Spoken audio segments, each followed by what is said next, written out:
together with a schedule can do that.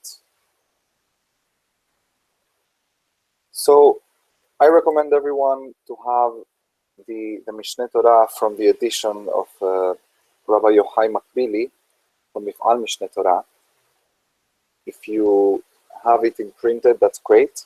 If you do not have it imprinted, there is also a version which you can buy for iOS or Android. And there is a new one which is much more pleasant to the eye, and it's sort of like a PDF, but it's a computer application. You can go to their website and buy any of these versions there. They actually ship international also, so just get in contact with them and they'll ship you a set. It's not as expensive as you would think to ship it from Israel to here. And with that, let's begin with a very brief introduction on what the Mishne Tora is outside, and then we'll go without further delay to the Haqdama itself. The Mishne Tora, unlike what many people think, I'll start by why it's not. It's not meant to be a replacement for the rest of the other books that were published before it. So it's not meant to be the book that you study and then you stop studying Talmud, Gemara, and call it a day. It's not meant to prevent you from studying Mishnah. It's definitely not meant to prevent you from studying Tanakh. And another thing that it's not a book that's meant to also to preclude the need for Pesikat Halacha. It's not a book that makes all Batei Dinim and all rabbinic authority going forward unnecessary. So what is it? In English, we have a word that's used in the legal world. I'm familiar with it, so I can talk to you about that. It's called a restatement of law. And restatements of law, if you open any of them, law school students sometimes use them. They are summaries of the law as it is at this moment. And they are organized normally by law professors in a certain way. If they are very good, they reflect exactly what the cases were concluded as. And they are very useful references. They are not meant to be the book from which a judge sits on court, opens a restatement. This is the halacha, this is what you have to do. It's meant to be consulted, it's meant to be known, it's meant to ease the way by which you study the Torah. And that, in my humble opinion, is a perfect translation of Mishne Tora, the restatement of the law. So, one more point, Harambam always begins any of his writings, or each of his writings, with a quotation from Bereshit. It's Beshem Adonai El Olam. It's the beginning of the pasuk is Vayita Eshel Bir Ershava Vayikra Sham Beshem Adonai El Olam. This is what Abraham said when he arrived to a place and he planted a tree in order to announce to the world the presence of Borei Olam. So Harambam is making a point to make it clear that everything that's motivating him, what he wants to do with each of his writings, is to promote, to announce the name of Borei Olam. This is like, in Arabic, the Arabs preserve some of these, say Bismillah, it's Beshem Hashem, Beshem Hashem El Olam. It announces what the intention, what the motivation of Harambam is. It's very important, obviously, to read everything Harambam wrote, not only the actual halachot. It was a reason he intended to put a pasuk there. And then the next pasuk that follows after that, Az lo evosh behabiti el kol mitzvotecha, is a pasuk from Tehillim. And what the Meshorer, the author of Tehillim, is saying, then I will not feel ashamed as I look into, but this is a very specific word, as I look into all of your mitzvot. He's saying, the author of Tehillim is talking the second person to God, and he's saying, then when this happens, I'm not going to feel ashamed when I look into all of your mitzvot. So the term lehabit is deeper than this class permits. Whoever wants, Moriva Ribi has it's I think it's still unpublished, but there is an upcoming book that explains the Haqdama and has some very, very profound things about the word lehabit. But for our purposes, when you look at the mitzvot, when you read the Shema at night or in the morning, and you say that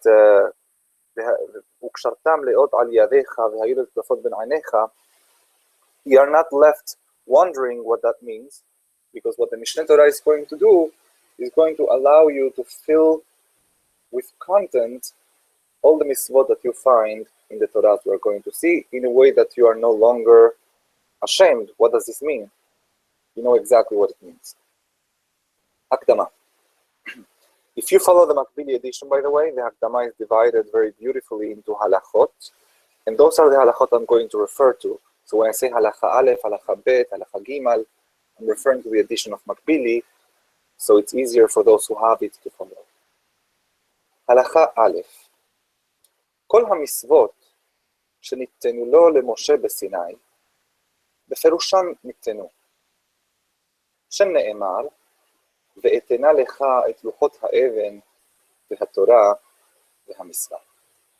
All the mitzvot, all the precepts that were given to Moshe Rabbeinu at Har Sinai, they were given along with their meaning, with their explanation. As it said, when Moshe Rabbeinu is being called up to come to the mountain, he's saying, everyone else stay down, but you, Moshe Rabbeinu, come up to the mountain, and then what's going to happen on top of the mountain? I'm going to give to you three things. Number one, luchot ha'even, I'm going to give you the tablets made of stone. I'm going to give you the Torah, the law, which implies it's something that can be given, something Torah, v'hamitzvah, and I'm going to give you the precept. So there's three things here. And Harambam makes this point. The Torah and the mitzvah are two separate things. Torah, zo Torah shebichtav. When Hashem says to Moshe Rabbeinu, I'm going to give you the Torah, he's referring to the written Torah, which is something Moshe Rabbeinu got at Har Sinai. U'mitzvah, zo perushaha. And the mitzvah, what we mean by the word mitzvah, by the way, make a mental note, every time the word mitzvah appears in the Torah, that is what it means. Mitzvah means the pirush. Mitzvah means the elaboration, the interpretation, the application of the written. So just to make this point clearer, let's say that you have a text with Mandarin characters. Now, I do not speak Mandarin. What do I need in order to be able to read the China Times? I don't know if China permits a newspaper in Chinese territory, but let's say I have the China Times written in Mandarin, and I want to understand them. So I have the characters, I have the Torah shebichtav. Do I understand it now? No, I don't understand it yet. Let's say that somebody comes along and teaches me, okay, so this character is pronounced chi, this character is pronounced che, and this character is pronounced yang, and so on and so forth, and then I know exactly how to read it. Do I now understand how to, do I now understand the text? No, I don't yet. Let's say somebody else comes and brings me a dictionary, and the dictionary shows me that each of the characters I now know how to pronounce has a corresponding word in English. Do I now understand what it means? The answer is not yet. I still need the cultural background to make sense of how these words interact with each other, what the context is, what the connotation of each of these terms is. There's a whole culture around it. So all of these things that I just mentioned, all of these things are part of what we call the pirush here. They're part of what we call the Torah shebe'al peh. It's what in ancient Sephardic communities who used to speak ancient Spanish, they used to call it mental law, ley mental. So that's a mitzvah. Hashem tells Moshe Rabbeinu, I'm going to give you the Torah, the written text, and I'm going to give you with that a system that's going to permit you to make sense of this written text. וציוונו לעשות התורה על פי המצווה. Not only did God give Moshe Rabbeinu mitzvot in two forms, in the written form, together with a system to make sense of them, but also we were explicitly prescribed to not take any other system. We are not allowed to take the Torah with a dictionary from Ibn Shushan or anyone else, and then decide, oh, so this word means this, that's what it means that I have to do. No, there is a system that was given to Moshe Rabbeinu specifically. We have to use that system in order to understand the Torah. ומצווה זו היא הנקראת תורה שבעל פה. And this mitzvah, which is what the Torah calls mitzvah, we are going to call Torah שבעל פה, the lay mental, the oral law. הלכה ב' כל התורה כתבה משה רבנו קודם שימות בכתב ידו. All of the Torah, Moshe Rabbeinu wrote by hand before he died. This is at the end of Parashat Vayelech. את כל דברי התורה הזאת על ספר עד תומם, says the Torah. The Torah says that Moshe Rabbeinu wrote everything until the end, and this was before he died. I don't know if Harambam here is settling the machloket of whether this was done all at once or if it was done Megillot in portions, but it's irrelevant for this point. Before he died, Moshe Rabbeinu wrote, this is our official position, Moshe Rabbeinu wrote everything from the Bet of Bereshit until the Lamed of Kol Israel at the very end of Ezot HaBeracha. He wrote every single letter by hand, himself. And what did he do then? V'natan Sefer Torah lechol shevet v'shevet. He wrote at least 12 copies, one of which he gave to each of the Shevatim, each of the tribes. V'sefer echad netanahu be'aron le'ed. And one other book, a 13th copy, he made and he left it inside or beside the Aron, the Ark of the Covenant, what you all know from Indiana Jones, le'ed, to be there as a deposit. It was deposited there to stay there forever.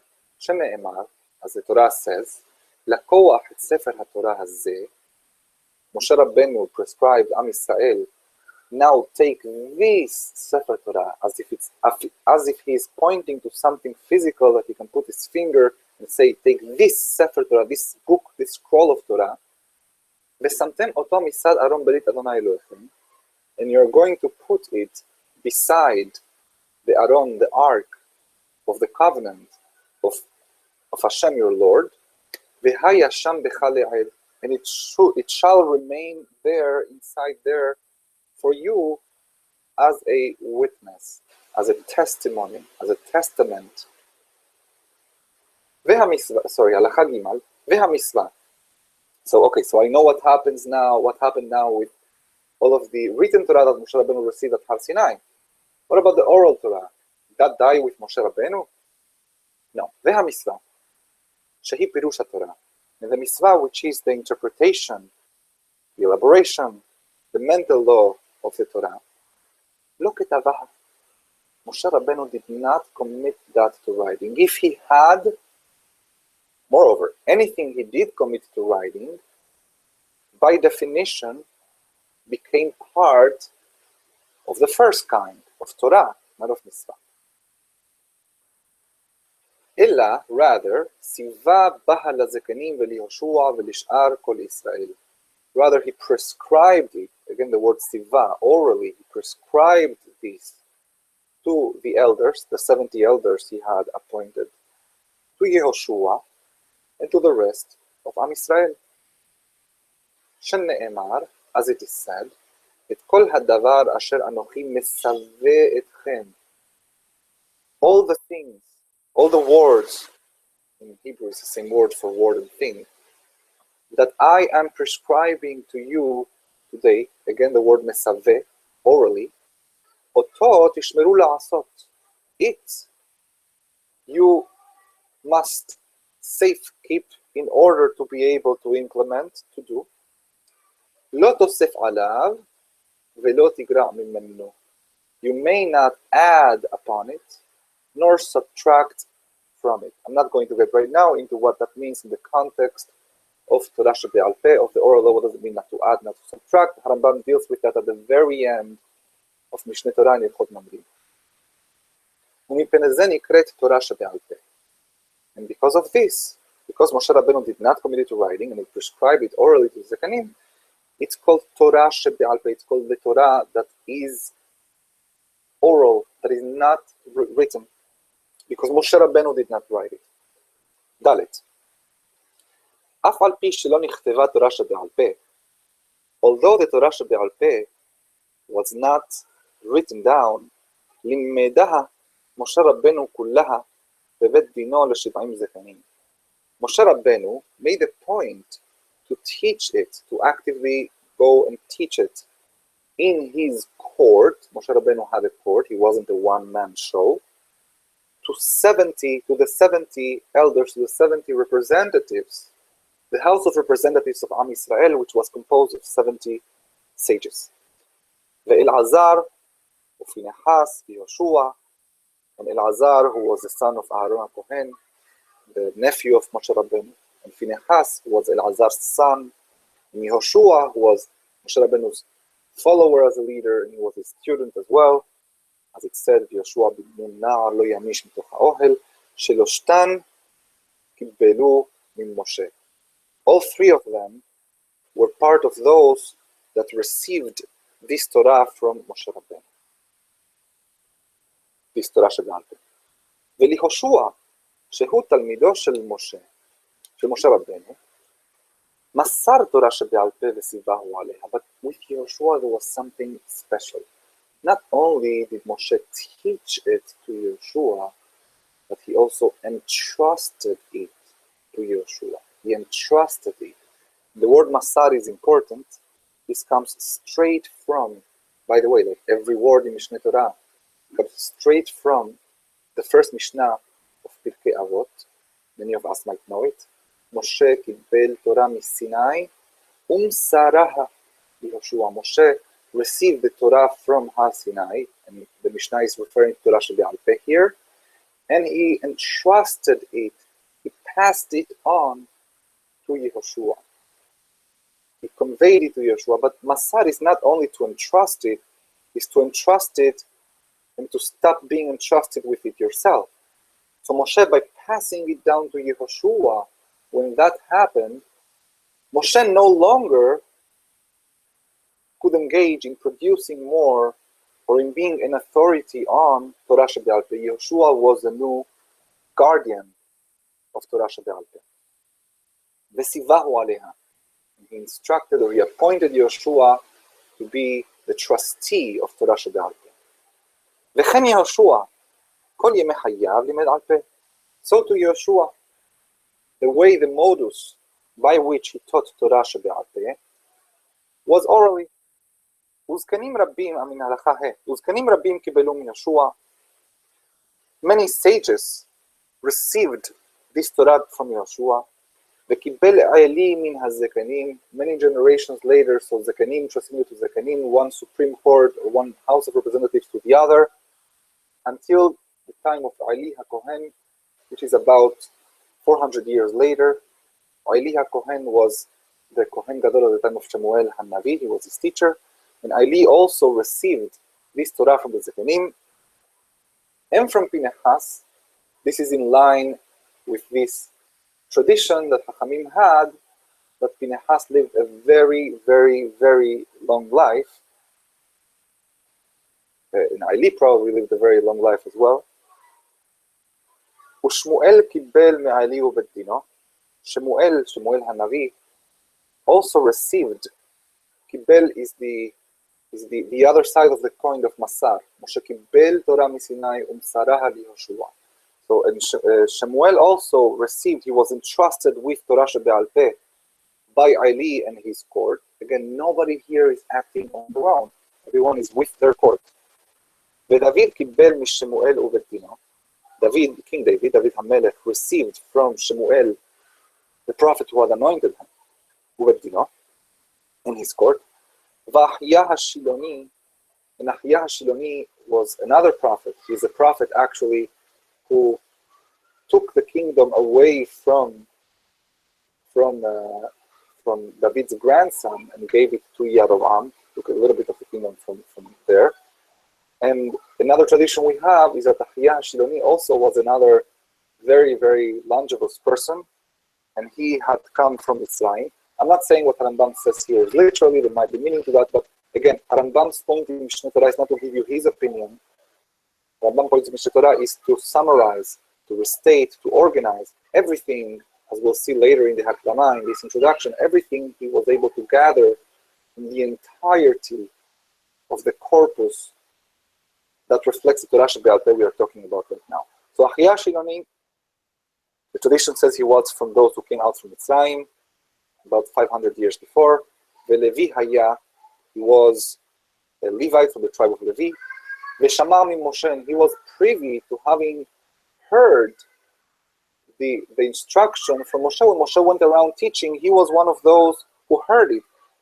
Ve'Haya Katan Moshe, he was a little one, he was a young one in the time of Moshe. Ve'Hu Kibel miDavid uBeit Dino, and he also was a recipient of Torah Shebe'al Peh from David and his court. I have an idea of why this point is being made here. It's not a historical point that Ahia HaShiloni really lived 500 years or so. It's irrelevant. It doesn't matter at all to us how long he lived. It matters if you think that you are going to live 500 years. That's something you should not think. You should assume that you're going to live, Be'ezrat Hashem, 70, 80, 90, 100, 110, 120 years, just so you feel the fire under you to produce something other than thinking that you have 500 years to live. So that's why I'm going to insist that this is not the case, just so we don't think that we can live 500 years. But I'm going to make a point. The reason why Rambam is insisting that Ahia HaShiloni heard these things from Moshe Rabbeinu is to show us that that doesn't make a difference. Even though Ahia HaShiloni heard it from Moshe Rabbeinu, the only thing that gives Ahia HaShiloni authority is the fact that 500 years later, David HaMelech, a king from the tribe of Yehuda, who never heard it from Moshe Rabbeinu, who is now many, many generations down from Moshe Rabbeinu, the fact that David is entrusting him with Torah Shebe'al Peh is what gives him authority. In other words, it's not the content, it's not the truth, what Moshe Rabbeinu actually said. We're not trying to figure out what the Torah actually means. It's a system. This system has rules, this system has authority. And even Ahia HaShiloni, who heard it from Moshe Rabbeinu himself, you would think, well, Ahia HaShiloni, obviously, he should be the one, the utmost authority on telling us what Torah Shebe'al Peh, what the oral law is. When we say, Ukshavtam le'ot yadecha, what exactly that means, he should be the one. He heard it from Moshe Rabbeinu. Why don't we go and ask him? No, if you lived before David HaMelech entrusted him with that authority, he was just like any other person. Halacha Vav. Eliyahu kibel me'Ahia HaShiloni uBeit Dino. Eliyahu HaNavi, the prophet, he also received from Ahia HaShiloni, from his court.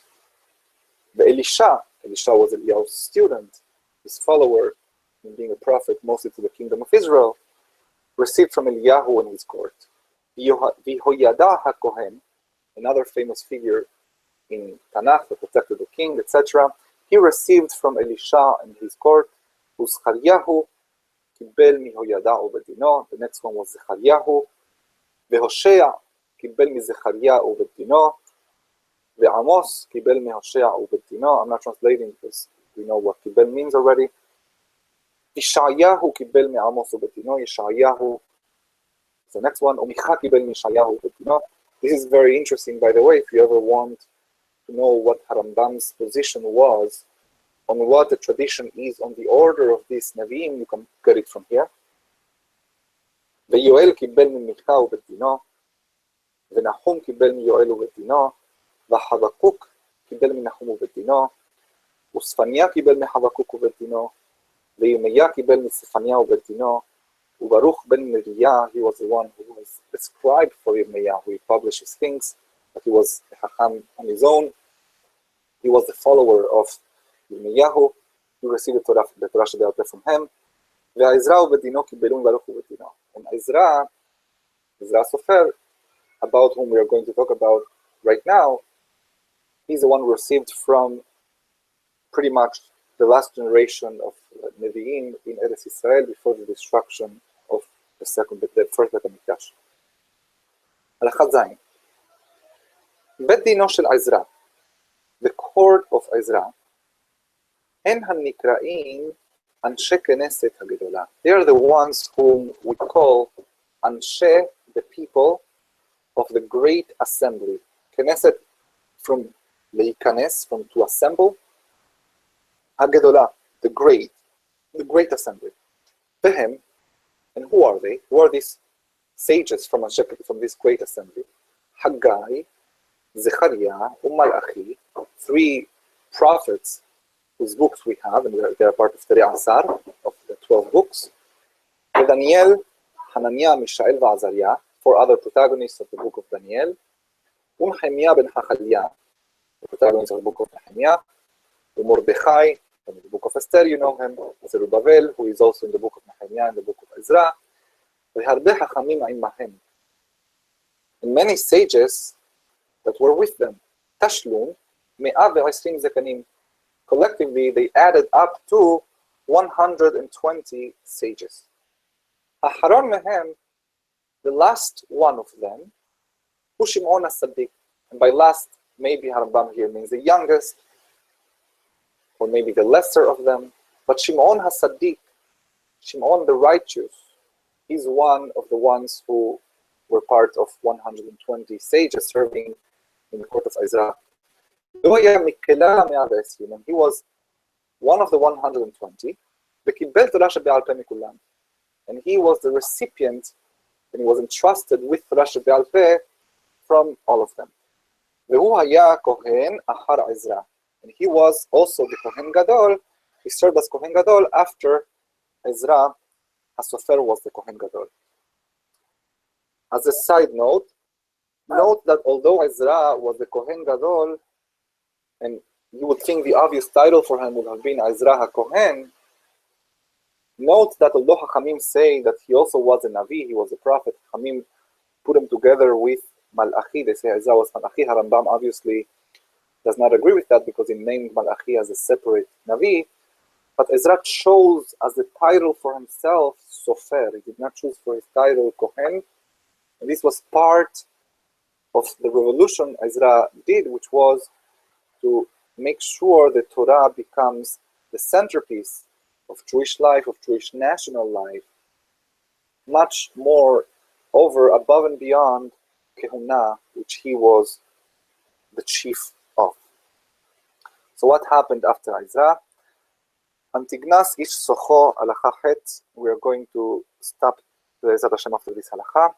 Antignas ish socho ubet dino. All of this you can find, by the way, in Pirkei Avot. So Antignash, the person, the man who lived in Socho, and his bet din, kibbelu mishimon as-Sadiq. They also received the Torah, and again, kibbelu means were entrusted with the authority of Torah shebe'al peh from Shimon as-Sadiq. Ubet dino, the Yosef ben Yoezer ish Tzereda, the Yosef ben Yochanan ish Yerushalayim. Now we start a period that's called the Zugot, because we are naming not only the head of the court, but also his second in command. Yosef ben Yochanan and Yosef ben Yoezer, ובית דינם, קיבלו מהם תגנס ובית דינו, ויהושע בן פדחיה וניתאי הארבלי ובית דינם, קיבלו מיוסף ויוסף ובית דינם, יהודה בן טבעי ושמעון בן שטח ובית דינם, קיבלו מיהושע וניתאי ובית דינם. We are now well into the time of the Hashmonaim. שמעיה ואבטליון, גרי הצדק, this is already towards the end, the second Beit HaMikdash, second Temple's period. Shemaya and listen to this, they were converts. They had converted from not being Jewish, probably being Roman, to being Jewish. And this is to make the point this is totally irrelevant. We already learned it's irrelevant if you heard it yourself from Moshe Rabbeinu, it's who entrusted you with it. And now we are learning also, it doesn't matter who your parents are. Shemaya v'Avtalion, they were Gerim. And they were the heads of the Sanhedrin. It's a pure meritocracy. They deserved to be the heads of the Sanhedrin. They were the heads of the Sanhedrin. And they received the Torah. They were entrusted with Torah Shebe'al Peh from Yehuda ben Shattach and Shimon and Yeshua and Yehuda and Nitai Harbeli. So Shimon ben Shattach and Yehuda ben Tabbai. And just to make a point, everything we have today of Torah Shebe'al Peh has passed through at least one generation of Gerim, of Shemaya v'Avtalion. It's important to note that we have the utmost respect for Gerim who deserve it, a Ger who converts the right way.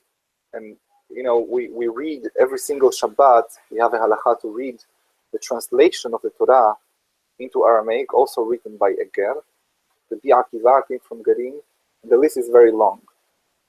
It's not about blood, it's about merit, and it's not about knowledge, it's not about content, it's about this system, this authority. Now we come to Hillel and Shammai, the very famous heads of their own groups, Bet Hillel and Bet Shammai. Rabban Yochanan ben Zakkai ורבן שמעון בנו של הלל קיבלו מהלל ובית דינם. And then Rabban Yochanan ben Zakkai, another very important figure, lived through the destruction of the second Beit HaMikdash, and he was responsible for preserving and maintaining the academies, especially in Yavneh, and preserving the Torah. He, together with Rabban Shimon ben Hillel, the father of Rabban Gamliel, they were the ones who also received, they were the last generation to receive Torah Shebe'al Peh during the second temple. So Be'ezat Hashem, I intend to let you know through the WhatsApp group what time is going to be tomorrow. I don't know if this has recorded or not, we'll find out, but thank you all for joining.